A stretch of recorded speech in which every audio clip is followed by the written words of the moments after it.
हाँ भाई, तो ग्रुप ट्रेंड्स में तीसरी प्रॉपर्टी जो हमें पढ़नी है वो क्या है? Ionization potential. और आयोनाइजेशन पोटेंशियल को समझाने का जो तरीका मैंने इख्तियार किया था वो एक नस्ली तरीका था, जिसको मैंने फर्स्ट ईयर के इंथैल्पी चेंज से एसोसिएट किया था। और वो क्या तरीका था बेटा? Enthalpy change. enthalpy change during the loss of 1 mole electrons from neutral gaseous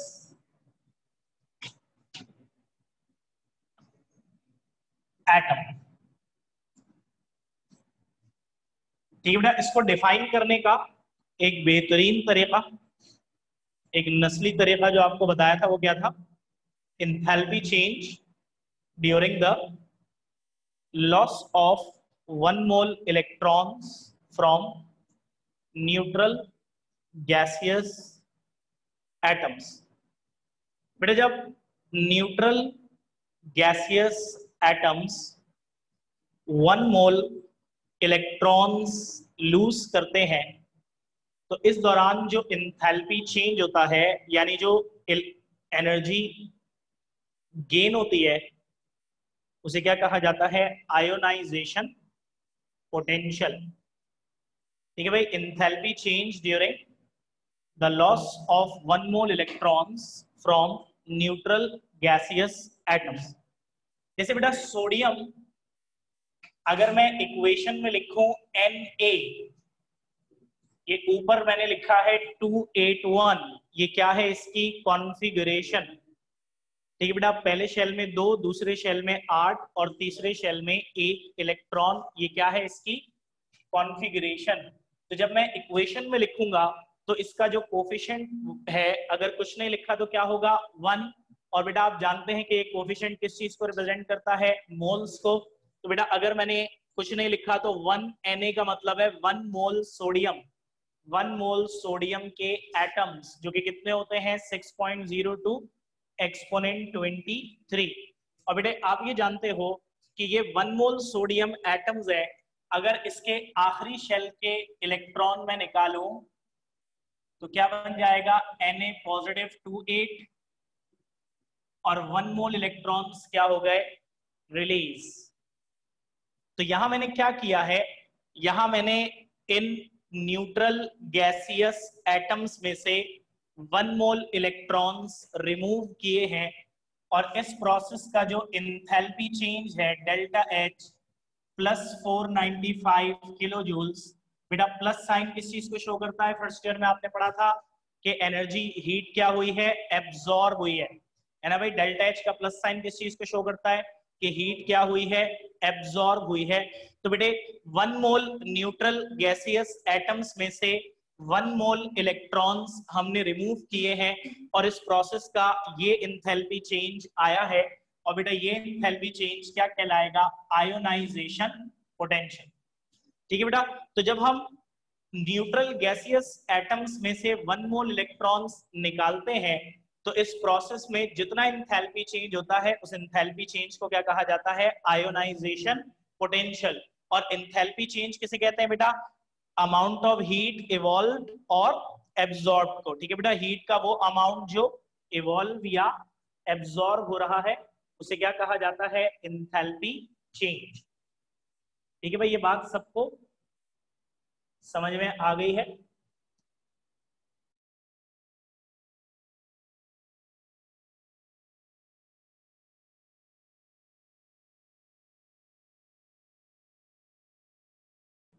जी बेटा, ये बात सबको क्लियर हो गई है, समझ में आ गई है अच्छे से?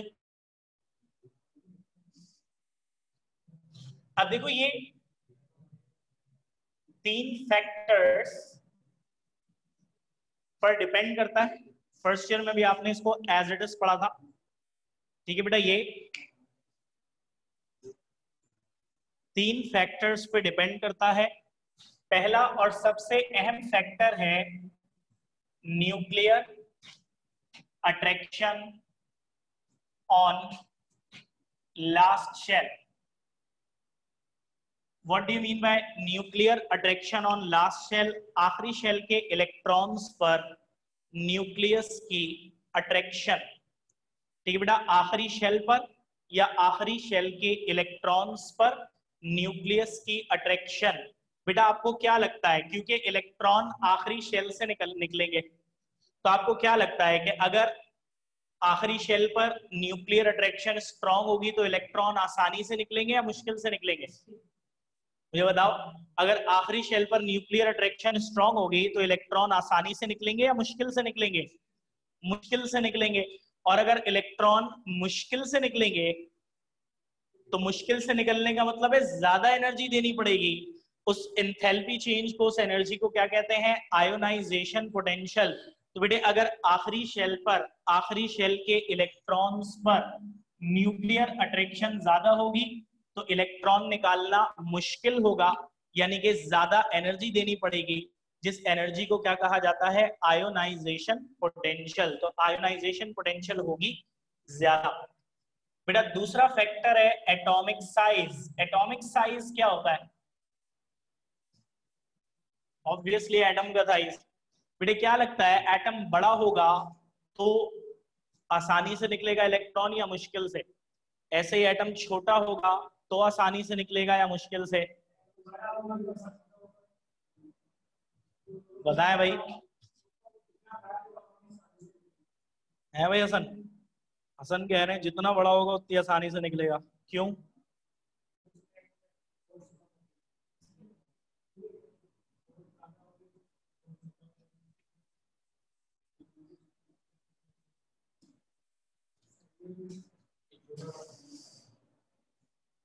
देखो एटॉमिक साइज, अभी एक छोटा सा एटम है और ये एक बड़ा सा एटम है।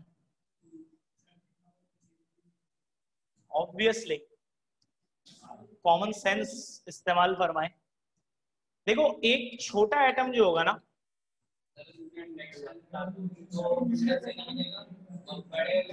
एक छोटा एटम जो होगा उसमें आखिरी शेल न्यूक्लियस से करीब होगा, और जब आखिरी शेल न्यूक्लियस से करीब होगा तो उसके ऊपर अट्रैक्शन स्ट्रांग होगी, और जब आखिरी शेल पर अट्रैक्शन स्ट्रांग होगी तो ऑब्वियसली बेटा मुश्किल से इलेक्ट्रॉन निकलेगा। इसी तरह अगर एटम बड़ा होगा तो ऑब्वियसली बेटा आखिरी शेल एट न्यूक्लियस से दूर होगा। आखिरी शेल जितना दूर होगा अट्रैक्शन उतनी कम होगी, इलेक्ट्रॉन उतनी ही आसानी से निकल आएगा। तो अगर एटॉमिक साइज बड़ा है तो इलेक्ट्रॉन आसानी से निकलेगा। आसानी से निकलने का मतलब कम एनर्जी देनी पड़ेगी, जिस एनर्जी को हम क्या कहते हैं? Ionization potential. तो बेटा अगर एटॉमिक साइज ज्यादा तो आयोनाइजेशन पोटेंशियल कम, अगर एटॉमिक साइज कम तो आयोनाइजेशन पोटेंशियल ज्यादा। तीसरा और आखिरी लेकिन अहम, शील्डिंग इफेक्ट। हाँ भाई क्या होता था शील्डिंग इफेक्ट? फर्स्ट ईयर में पढ़ा था, बताओ क्या होता था शील्डिंग इफेक्ट?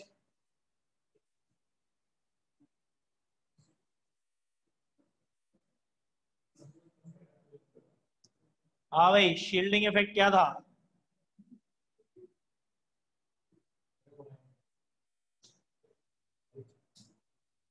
हाँ भाई खवातीनो हजरात, शील्डिंग इफेक्ट क्या था?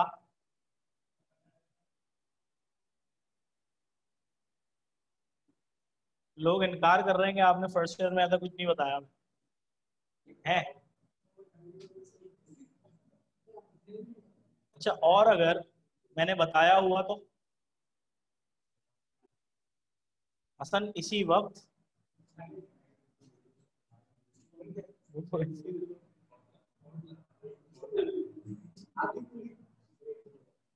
बताइए भाई खवातीनो हजरात। सब खामोश है, कोई कुछ नहीं बोल रहा उधर भी। मैं इतनी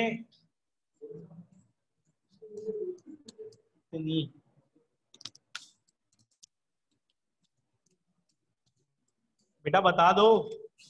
व्हाट इज शील्डिंग इफेक्ट?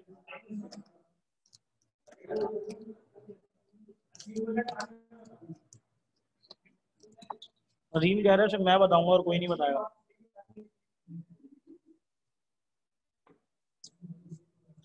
कहाँ है पढ़ने लिखने वाले बच्चे?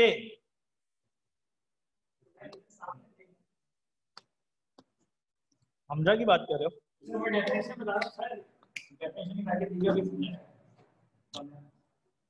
अरीशा बता रही हैं जो अट्रैक्शन को कम करता है। क्या कम करता है बेटे? ये कौन बताएगा?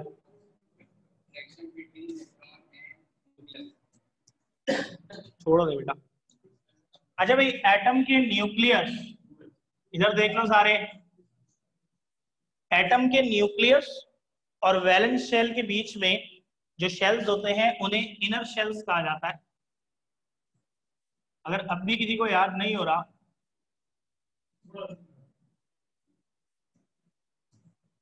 तो उसे जुर्माना अदा करना चाहिए। एटम के न्यूक्लियस और वैलेंस शेल के दरमियान इनर शेल्स होते हैं और इनर शेल्स शील्ड की तरह एक्ट करते हैं। शील्ड किसे कहते हैं बेटा? रुकावट को। ठीक है बेटा, शील्ड क्या करती है? रोकती है किस चीज को? न्यूक्लियर अट्रैक्शन को लास्ट शेल पर पहुंचने से रोकती है। अब ऑब्वियसली बेटा जितने ज्यादा इनर शेल्स होंगे उतनी ज्यादा शील्ड्स होंगी, और जितनी ज्यादा शील्ड्स होंगी आखिरी शेल तक न्यूक्लियर अट्रैक्शन उतनी ही रुकावटों के साथ यानी कम पहुंचेगी। और आखिरी शेल पर न्यूक्लियर अट्रैक्शन में कमी होगी तो इलेक्ट्रॉन आसानी से निकलेगा, यानी आयोनाइजेशन पोटेंशियल कम हो जाएगी। तो शील्डिंग इफेक्ट से भी क्या रिलेशनशिप आ गया? Inversely proportional. भाई तो शील्ड इनर शेल्स कम होंगे, शील्डिंग इफेक्ट कम होगा, तो न्यूक्लियर अट्रैक्शन में रुकावट कम होगी, तो आखिरी शेल पर अट्रैक्शन ज्यादा होगी, आयोनाइजेशन पोटेंशियल भी ज्यादा होगी। और अगर इनर शेल ज्यादा होंगे, शील्डिंग इफेक्ट भी ज्यादा होगा, तो न्यूक्लियर अट्रैक्शन में रुकावटें ज्यादा होंगी, तो आखिरी शेल पर अट्रैक्शन कम हो जाएगी और इस तरह आयोनाइजेशन पोटेंशियल भी कम हो जाएगी। अब ये तीन फैक्टर्स हैं बेटा। पहली बात तो मुझे ये बता दो कि यहाँ तक सबको क्लियर हो गया? तीनों फैक्टर्स समझ में आ गए? किसी को कोई इश्यू तो नहीं है इसमें? मुझे ऐसा लग रहा है जैसे मैं आप लोगों को पहली बार पढ़ा रहा हूँ, हालांकि हम दूसरी दफा पढ़ रहे हैं। अभी पढ़ा था फर्स्ट ईयर में पिछले साल, सब पढ़ा था।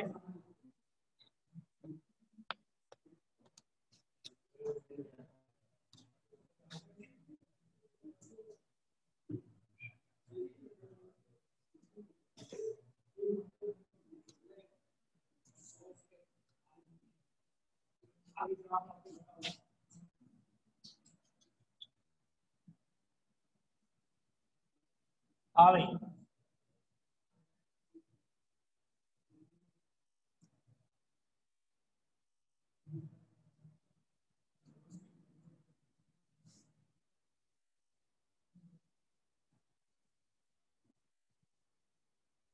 अच्छा भाई, जिस जिसको समझ में आ गया है वो मुझे ट्रेंड बताएगा।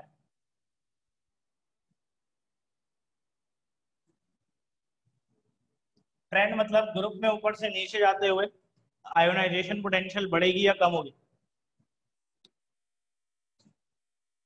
हाँ भाई, अफहान, अयान, मेहदिया, आदम, जो नाम आता है, मरियम, कशफ, स्टारला, फिजर, यूसरा, साइम, मुनीबा, महा, मरीशा, अरीबा, रबीका। बताओ भाई, ग्रुप में ऊपर से नीचे आते हुए क्या होनी चाहिए? अक्सा, जैनब, मारिया। ये कौन है भाई? FG022, बड़ा खुफिया सा नाम है। सुगैना, मानूर, अलिजबा, नबीरा, मनाहिल, अफान। बोलो बेटे। माहम, लाइबा है, लाइबा उबैद भी है आज।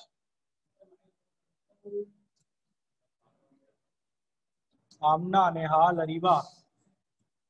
इतने हैं, नाम ही खत्म नहीं हो रहे। वर्दा, अरीबा भट्टी, लाइबा, रफीक, अलीदा, फातिमा।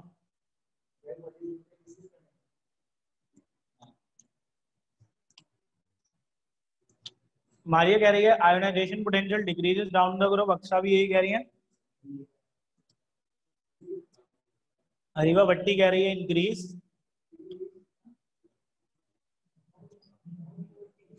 मुनीबा अरशद डिक्रीज। जैनब अब्दुल्ला डिक्रीज। राफे क्या कह रहा है? क्या डिक्रीज? अजीम क्या कह रहा है? कम होगी। अरे भाई डिक्रीज होगी। अजीम ने सही बताया सर।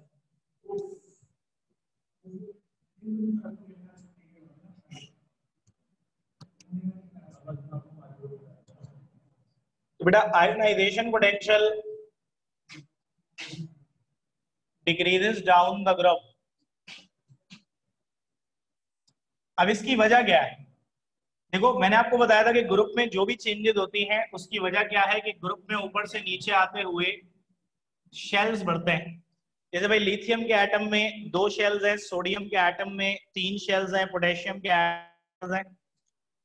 तो ग्रुप में ऊपर से नीचे आते हुए शेल्स बढ़ते हैं और शेल्स बढ़ने से क्या होगा? एटॉमिक साइज भी बढ़ेगा और शील्डिंग इफेक्ट भी बढ़ेगा।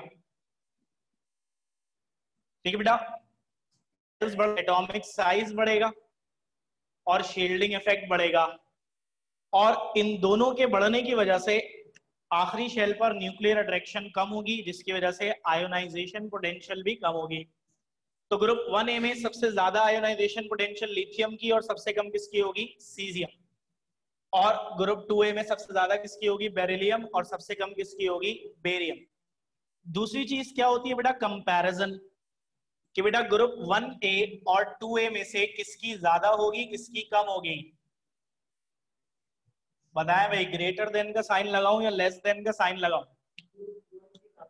तो भाई 1A की आयनाइजेशन पोटेंशियल ज्यादा होगी या 2A की? मैंने बताया था कंपैरिजन जब भी करोगे तो हमेशा आमने सामने वाले एलिमेंट्स यानी कि सेम पीरियड, ठीक है भाई, आमने सामने वाले एलिमेंट्स यानी कि सेम पीरियड के एलिमेंट्स का करोगे। ठीक है भाई, तो सोडियम मैग्नीशियम का कर लो और मुझे बताओ सोडियम की आयनाइजेशन पोटेंशियल ज्यादा होनी चाहिए या पोटेशियम की ज्यादा होनी चाहिए? Magnesium, sorry. मरियम ने सही जवाब दे दिया है लेकिन मैं नहीं बताऊंगा अभी, वरना सबको पता चल जाएगा। क्या बताया? सोडियम की ज्यादा होगी भाई, सोडियम की ज्यादा होगी भाई, लेकिन मेजोरिटी अवाम मैग्नीशियम को वोट दे रही है इधर। जी अब्दुल समद, सोडियम ज्यादा। अजीम तो सही बता देगा ना, अजीम से आखिर में पूछता हूँ फिर सबको पता चल जाता है। बेटा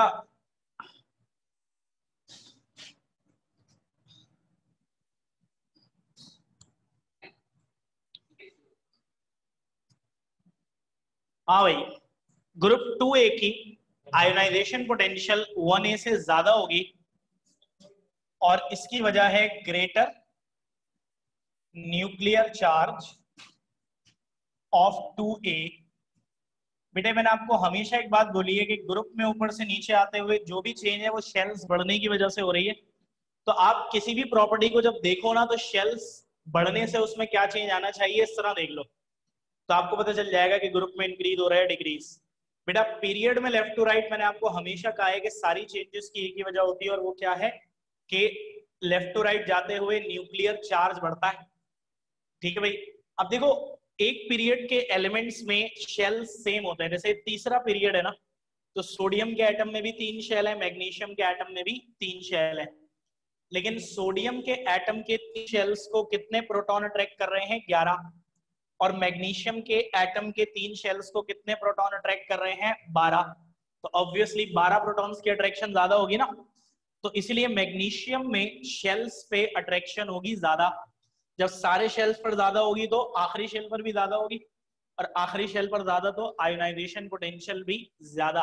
तो बेटा पीरियड में लेफ्ट टू राइट जाते हुए हमेशा आयोनाइजेशन पोटेंशियल इंक्रीज होती है इस वजह से राइट साइड वालों की लेफ्ट साइड से ज्यादा होगी, इसी वजह से बेटा 1a की कम है और 2a की ज्यादा है। अच्छा भाई, ये सारी कहानी, ये सारी बातें जो हमने की है, ये हमने की है अबाउट फर्स्ट आयोनाइजेशन पोटेंशियल। ठीक है भाई, ये सारी बातें जो हमने की हैं, ये हमने किसके मुताबिक की हैं, किसके मुतालिक की हैं, अबाउट फर्स्ट आयोनाइजेशन पोटेंशियल। बेटा एक होती है फर्स्ट आयोनाइजेशन पोटेंशियल, एक होती है सेकंड, एक होती है थर्ड। थर्ड को हटाओ, फर्स्ट सेकंड की बात करते हैं। बेटा जब न्यूट्रल एटम है, न्यूट्रल एटम, उससे हम पहला इलेक्ट्रॉन निकालेंगे तो उसके लिए जितनी एनर्जी देनी पड़ेगी वो कहलाएगी फर्स्ट आईपी। ठीक है भाई, एक न्यूट्रल एटम है, उसमें से पहला इलेक्ट्रॉन निकालना है, उसके लिए जितनी एनर्जी देनी पड़ेगी वो क्या कहलाएगी, फर्स्ट आईपी। हमने फर्स्ट आईपी दे दी, पहला इलेक्ट्रॉन निकल गया। अब उस पर क्या चार्ज आ गया होगा बताओ, क्या वो न्यूट्रल रहा होगा एक इलेक्ट्रॉन निकलने के बाद? नहीं ना, उस पर चार्ज आ गया होगा +1, यानी वो क्या बन गया होगा, मोनोवैलेंट कैटाइन, यूनिवैलेंट कैटाइन। उस यूनिवैलेंट कैटाइन में से अगर हमें इलेक्ट्रॉन निकालना है तो उसके लिए जितनी एनर्जी देनी पड़ेगी वो कहलाएगी सेकेंड आईपी। अच्छा, आसान करने के लिए आप यूं कह सकते हो कि पहला इलेक्ट्रॉन निकालने के लिए जितनी एनर्जी दोगे वो फर्स्ट आईपी है, जब पहला इलेक्ट्रॉन निकल गया तो अब दूसरा निकालने के लिए जितनी एनर्जी दोगे वो सेकेंड आईपी है। आसान रखने के लिए आप ये बात कह सकते हो। समझो कि अगर न्यूट्रल एटम में से इलेक्ट्रॉन निकाल रहे हो तो फर्स्ट आईपी, और अगर यूनिवैलेंट कैटाइन में से इलेक्ट्रॉन निकाल रहे हो तो सेकेंड आईपी कहलाएगी। अब मुझे बताओ बेटा कि फर्स्ट आईपी की वैल्यू ज्यादा होनी चाहिए या सेकेंड आईपी की? इनके बीच में ग्रेटर देन का साइन आएगा या लेस देन का? पहला इलेक्ट्रॉन निकालने के लिए ज्यादा एनर्जी देनी पड़ेगी या दूसरा? जैनब ने सही जवाब दे दिया फौरन से पहले, मरियम ने भी सही दे दिया, लेकिन मैं नहीं बताऊंगा, सबको पता चल जाएगा ना। खिदर शेख ने भी सही बताया, महाम आफ्ताब गलत, अक्सा वसीम सही। हाँ,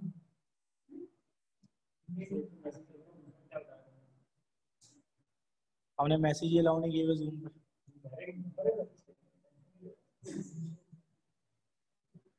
ज्यादातर सेकंड बोल रहे हैं, कुछ बच्चे फर्स्ट बोल रहे हैं। बहरहाल इसका जवाब है सेकंड आईपी।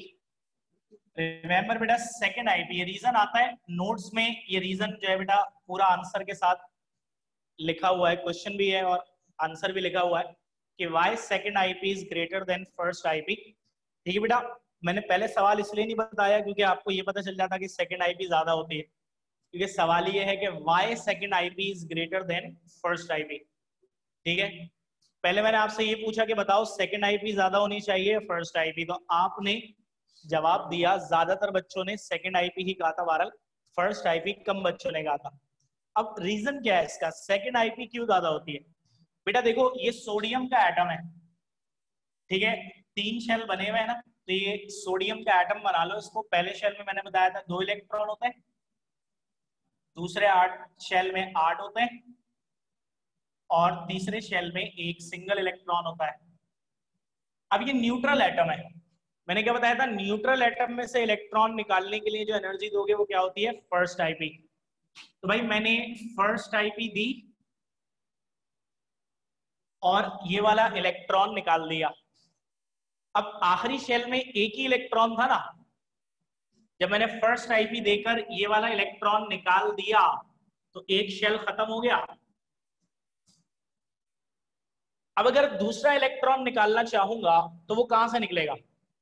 बल्कि चलो ये तो मैंने दूसरे, एक मिनट, नहीं नहीं नहीं नहीं नहीं, फिर दूसरे रीजन में मसला हुआ। नहीं नहीं, सोडियम नहीं है भाई, ये मैग्नीशियम। मैग्नीशियम से समझो इसको, सोडियम से समझोगे तो दूसरा रीजन फिर मजा नहीं आएगा बताने में। ये मैग्नीशियम है भाई, मैग्नीशियम है 282। ठीक है, 282 आखिरी शेल में 2 इलेक्ट्रॉन, मैंने फर्स्ट आईपी दी और ये पहला इलेक्ट्रॉन निकाल दिया। अब जब मैंने पहला इलेक्ट्रॉन निकाल दिया तो अब ये बन गया Mg+1, और एक इलेक्ट्रॉन कम होने से इसमें प्रोटॉन्स की तादाद निस्बतन बढ़ गई। है ना भाई। पहले 12 इलेक्ट्रॉन थे, 12 प्रोटॉन थे। अब जब एक इलेक्ट्रॉन निकल गया तो अब प्रोटॉन तो अभी भी 12 है, इलेक्ट्रॉन कितने रह गए? 11। एक इलेक्ट्रॉन कम होने से प्रोटॉन्स की कुवत बढ़ गई, प्रोटॉन की फोर्स बढ़ गई, न्यूक्लियर अट्रैक्शन बढ़ गई, तो रिमेनिंग इलेक्ट्रॉन्स पर अट्रैक्शन हो जाएगी ज्यादा। इसी वजह से दूसरा इलेक्ट्रॉन निकालने के लिए ज्यादा एनर्जी देनी पड़ेगी। बात समझ में आई ये वाली? कि बेटा जब हम फर्स्ट आईपी देकर पहला इलेक्ट्रॉन निकाल लेते हैं तो बेटा क्या बन जाता है? यूनिवैलेंट कैटाइन, जिसमें एक प्रोटॉन इलेक्ट्रॉन से ज्यादा होता है और प्रोटॉन्स के ज्यादा होने से न्यूक्लियर अट्रैक्शन ज्यादा हो जाती है, रिमेनिंग इलेक्ट्रॉन्स के ऊपर अट्रैक्शन स्ट्रांग हो जाती है। इसी वजह से बेटा दूसरा इलेक्ट्रॉन निकालने के लिए ज्यादा एनर्जी देनी पड़ती है। बेटा यहां तक बात क्लियर हो गई है सबको? हाँ भाई हसन। अच्छा भाई, दूसरा रीजन है जो मैं बताने लगा था सोडियम बना के, और फिर मैंने कहा था नहीं नहीं दूसरा रीजन बताऊंगा। दूसरा रीजनिंग क्वेश्चन है, second IP of alkali metals is very high. कि भाई एल्कली मेटल्स की सेकेंड आईपी बहुत ज्यादा है, क्यों? फर्स्ट आईपी 2A की 1 होती है, आईपी 1A की सबसे ज्यादा है। ये बात याद रखिएगा, सेकेंड आईपी एल्कली मेटल्स की सबसे ज्यादा है। वजह इतनी हाई क्यों है सेकेंड आईपी? फर्स्ट आईपी क्या लिखी हुई है सोडियम की? 495, सेकेंड आईपी है 5000, 10 गुना ज्यादा। वाई?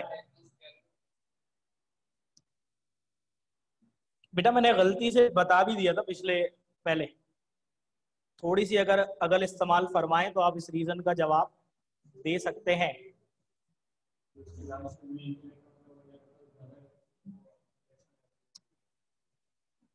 आगे, इसके आगे भी कुछ, क्योंकि शेल कंप्लीट होता है इसलिए उसमें से इलेक्ट्रॉन निकालना मुश्किल होता है। राबिका बिल्कुल सही फरमाया आपने। जैनब ने बेहतरीन बात बोली है कि स्टेबल हो जाता है रिमूवल ऑफ इलेक्ट्रॉन के बाद। Very good Zainab, very good, अच्छे अल्फाज इस्तेमाल किए आपने।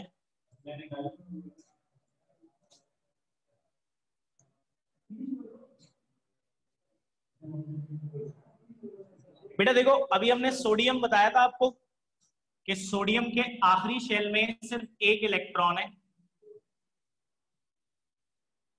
ठीक है भाई। और जब फर्स्ट आईपी देंगे और ये पहला इलेक्ट्रॉन निकल जाएगा तो ये वाला शेल क्या हो जाएगा बेटा? खत्म। और अब लास्ट शेल कौन सा शेल बन जाएगा? सेकंड, जिसमें ऑलरेडी कितने इलेक्ट्रॉन है? 8। और हमने क्या पढ़ा था कि जब भी आखिरी शेल में 8 इलेक्ट्रॉन होता है तो वो क्या हो जाता है? स्टेबल। अब अगर उसमें से मैं एक इलेक्ट्रॉन निकालूं तो इसका मतलब मैं उसकी स्टेबिलिटी कम कर रहा हूं, और कोई भी अपनी स्टेबिलिटी इतनी आसानी से कम करने नहीं देता। बेटा वैसे अगर देखा जाए टेक्निकली तो आखिरी शेल खत्म हो जाने से अब दूसरा इलेक्ट्रॉन जो निकालना है वो सेकंड लास्ट शेल से निकालना है, जो कि कंप्लीटली फिल्ड है, स्टेबल है। बेटे बिल्कुल ऐसा ही है जैसे आप एक पत्थर को हिलाने की कोशिश करो जो सुकून से पड़ा हुआ है, तो वो स्टेबल है तो वो नहीं हिलेगा, आप कुछ भी कर ले, बहुत मुश्किल होगी इससे निकालने में। फिर ये न्यूक्लियस से ज्यादा करीब है, that's why second IP alkali metals की बहुत ही ज्यादा हो जाती है। क्लियर है बेटे? आयनाइजेशन पोटेंशियल पूरा पूरा हो गया है। अब मसला ये है बेटा कि इसको अच्छी तरह से पढ़ना और समझना इसलिए जरूरी है क्योंकि आगे यानी कि आगे के कॉन्सेप्ट्स के अंदर भी इसका काम आएगा। चैप्टर 4 के ट्रेंड्स में हमें इलेक्ट्रो पॉजिटिविटी पढ़ना है, वहां पे भी इसका काम आएगा। बेटा आप लोग बता दीजिए सबको सब कुछ क्लियर है? किसी को कोई बात अगर आज के लेक्चर में से पूछनी है तो बता दे, और भी कोई बात करनी है तो कर ले। अटेंडेंस में आज बेहतरी है काफी अल्हम्दुलिल्लाह, लेकिन नहीं 48 हो गए थे अभी, लेकिन अभी भी बेटा गुंजाइश बाकी है। तो अगर देखा जाए तो 52 की अटेंडेंस है।